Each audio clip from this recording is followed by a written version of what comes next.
이번 책은 2020에서 2022 코로나 쇼크 이후 세계의 변화, 한국은 어떻게 대처할 것인가 라는 책이고요.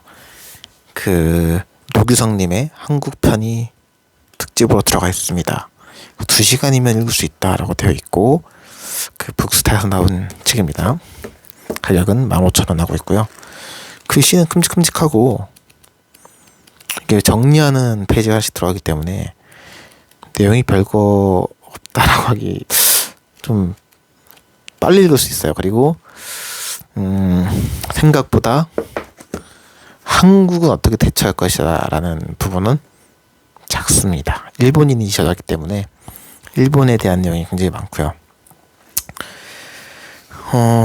요거는 제가 리뷰를 먼저 하고 나서 관련 내용을 좀 설명을 할게요.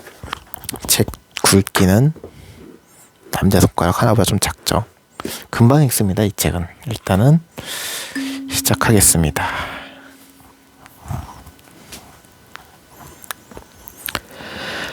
이 책은 경제 관련된 서적은 아니다.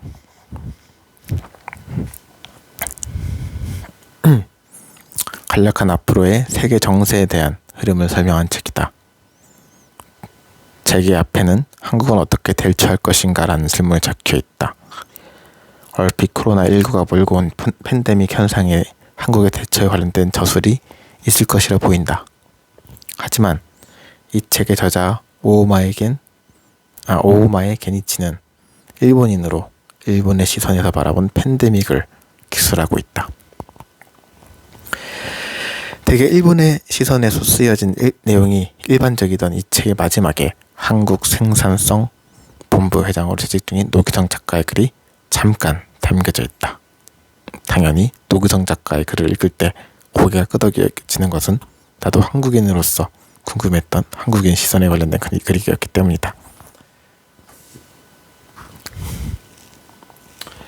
작가인 오우마의 게니치는 와세다 대학을 졸업하고 도쿄 공업대학교에서 석사학위를 취득한 뒤에 MIT에서 박사학위를 취득한 수재 중의 수재이다. 이런 수재가 바라보는 시선에 대해서 간략하게 정의되는 책이다. 이 책이 세계 정세에 대한 관심을 시작한 입문자를 위한 책이라는 것은 글을 마무리하는 후반부에 드러난다. 되게 관심 있는 사람들이 이해하고 있을 법한 간단한 용어 정리를 이 책은 해준다. 책이란 사람에 따라서 누군가는 이제 관심을 갖기 시작한 분야가 있을 수도 있고, 원래 관심 있는 사람들이 있던 사람이 읽을 수도 있다. 이 책은 입문자를 위해서 쉽게 쓰여져 있다. 책을 처음 피고 박세정 옴기니가 쓴 글에 꽤 공감을 했다. 글쓴이는 지은이와 같은 학교를 졸업한 동문으로서 이 글을 번역하며 어떤 동질감을 가졌을 것이다.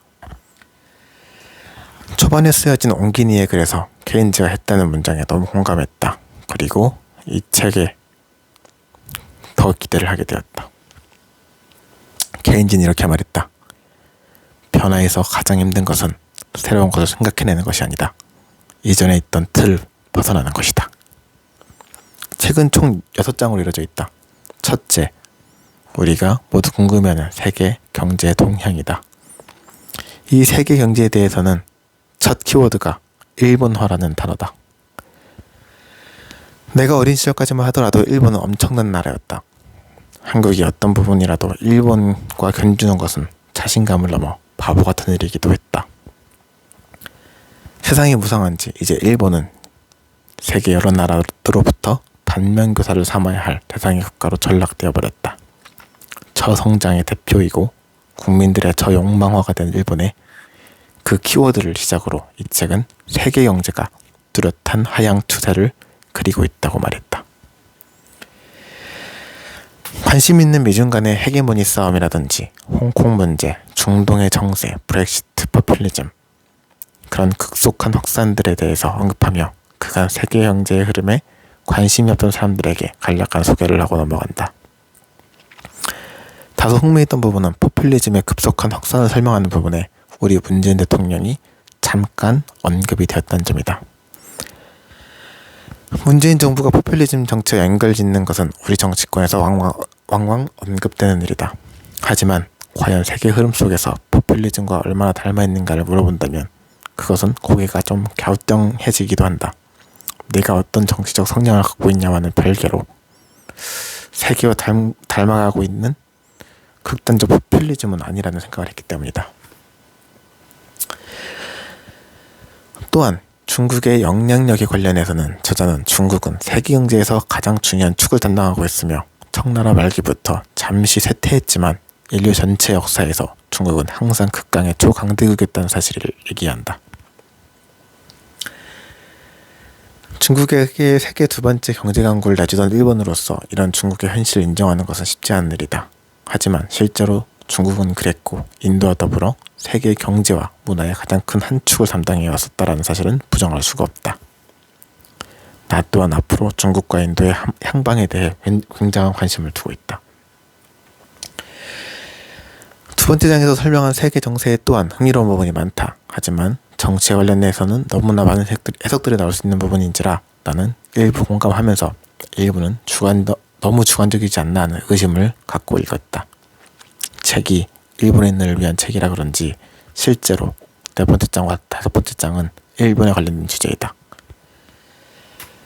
사실 일본이라고 하는 나라는 과테말라나 아르헨티나와 같이 우리와 역사적 동질감이 전혀 없는 나라는 아니다. 그런 이유로 일본은 우리와 닮아있고 우리도 일본과 닮아있다. 우리는 일본의 동향을 보면서 결코 남보도 탈 수 없다. 쉽게 말하는 아베노믹스는 우리나라 경제에도 엄청난 영향을 미치는 일본의 정책이었다. 또한 일본의 외교 정책에서 한국이라는 대상 또한 적지 않은 영향력을 가지고 있다. 그런 이유로 일본에 대한 이야기를 읽는 것도 흥미롭다. 다만 마지막에 특징 한국편이 없다면 이 책에서의 의미는 많이 약할 법했다. 마지막에 들어있는 한국에 관련된 대처에 관련된 정리가 이 책의 키포인트나 다름이 없다. 한국판 뉴딜이나 달라진 노동의 형태에 관련된 짧은 글이었지만 이 책 전반에 대해서 가장 깊이 있는 내용이기도 했다. 사실 이 책은 책의 제목이나 표지에 비해 아주 거창하지는 않았다. 심지어 초보자들도 쉽게 접할 수 있도록 용어 설명도 친절하게 되어 있다. 그리고 쉽다.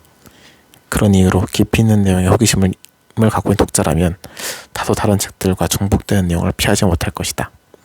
하지만 앞으로 우리가 겪을 다양한 세계의 변화에서 이제 막 관심을 가진 독자라면 흥미롭게 읽을 수 있지 않을까 생각을 한다. 완독까지는 두어 시간도 걸리지 않는다. 가볍게 읽을 수 있다. 출판사로부터 도서를 제공받아 작성한 리뷰입니다.